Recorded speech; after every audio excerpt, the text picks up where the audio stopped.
నమస్తే. మే 13వ తేదీన లోక్సభ ఎంపీలను ఎన్నుకోవడానికి అందరూ ఓటేయబోతున్నాం. జస్ట్ ఒక 6-7 రోజుల సమయం మాత్రమే మిగిలి ఉన్నది. క్యాంపెయిన్ ఇంకా ఉధృతంగా ముందుకు తీసుకెళ్తున్నారు. బయట ఎండ ఎంత ఉన్నదో పొలిటికల్ హీట్ కూడా అంతకంటే ఎక్కువగానే ఉన్నది.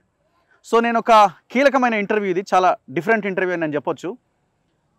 ఇద్దరు నాయకులు కలిశారు, ఖచ్చితంగా ఎంపీ సీట్ను కొట్టడానికి ప్రయత్నం చేస్తున్నారు. సో ఆ ఇద్దరే ఈ ఇద్దరు నా ముందున్నారు. నీలం మధు ముదిరాజ్ మెదక్ ఎంపీ కాంగ్రెస్ అభ్యర్థిగా ఆయన బరిలో ఉన్నారు. ఆయనకి మద్దతుగా నిలుస్తున్నారు కాటా శ్రీనివాస్ గౌడ్ గారు. మొన్న త్రుటిలో ఓడిపోవడం జరిగింది. 2018 ఎలక్షన్స్లో కూడా చాలా దగ్గర వరకు వచ్చి ఆయన ఓడిపోయారు. ఎమ్మెల్యేగా పోటీ చేశారు, పటాన్చెరు ఎమ్మెల్యేగా. ఇద్దరికి నమస్తే. నమస్తే అన్న. నమస్తే. సో ఇద్దరిని చూస్తే ముచ్చటేస్తుంది నాకు, కానీ ఎక్కడో మిస్టేక్ జరిగిపోయింది. ఇదేదో మనకు కొంచెం ముందుంటే కొద్దిగా బెటర్గా ఉండేదేమో నాకు అనిపిస్తున్నది.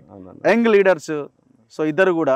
సో మంచి ఇది ఉన్నది, కానీ ఎక్కడ జరిగింది అనిపిస్తున్నదా ఇప్పుడు ఏమన్నా మీకు? గతం జరిగిందన్న, కానీ ఇప్పుడు వర్తమానం అట్లా ఉండదు. ఇద్దరం కలిసిమెలిసిగా రామ్ లక్ష్మణ్ లాగా వెళ్తాం. ఖచ్చితంగా ఈరోజు సీనన్న ఈ మెదక్ పార్లమెంట్ అభ్యర్థిగా, కాంగ్రెస్ పార్టీ దీవించిన అభ్యర్థిగా సీనన్న అయినా సరే, మెదక్ పార్లమెంట్లో ఉన్న నాయకులు అందరూ కూడా, మా నాయకులు, మంత్రివర్యులు, అందరు ఇన్ఛార్జీలు, కార్యకర్తలు అందరం కూడా సమిష్టిగా చేస్తున్నాం. అదేవిధంగా మా అన్న కూడా నన్ను, నా తమ్ముడికి, నాకు జరిగింది అన్యాయం, నా తమ్ముడికి అన్యాయం జరగొద్దు, ఖచ్చితంగా మా తమ్ముడిని నేను గెలిపించుకొచ్చుకుంటా అని చెప్పి అన్న కూడా నాకు తోడుండి నడిపిస్తుండానా.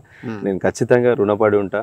గతంలో జరిగిన పొరపాటు నేను సరిదిద్దుకొని అన్నకు రుణపడి నేను కూడా బాధ్యత తీసుకునే రోజు తీసుకొచ్చుకుంటా అని చెప్పి తెలియదు. గ్రేట్. మీకేమనిపిస్తుంది గౌడ్ సాబ్? ఎక్కడో చిన్న బాధ ఉంది.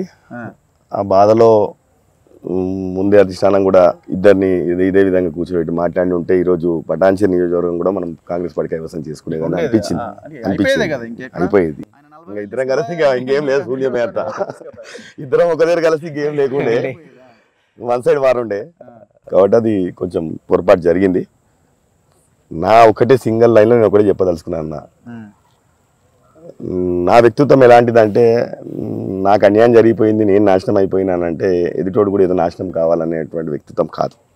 నేను సింగిల్ వర్డ్గా సభలో చెప్పిన, ఏదున్నా బీసీ బిడ్డలం ఇద్దరం, జరిగిపోయింది, తప్పకుండా నీకు అవకాశం వచ్చింది. అందులో ఇందిరాగాంధీ గారు ప్రాతినిధ్యం వహించినటువంటి ఈ మెదక్ పార్లమెంట్లో మరి ఒక గొప్ప అవకాశం ఒక బీసీ బిడ్డకు వచ్చింది.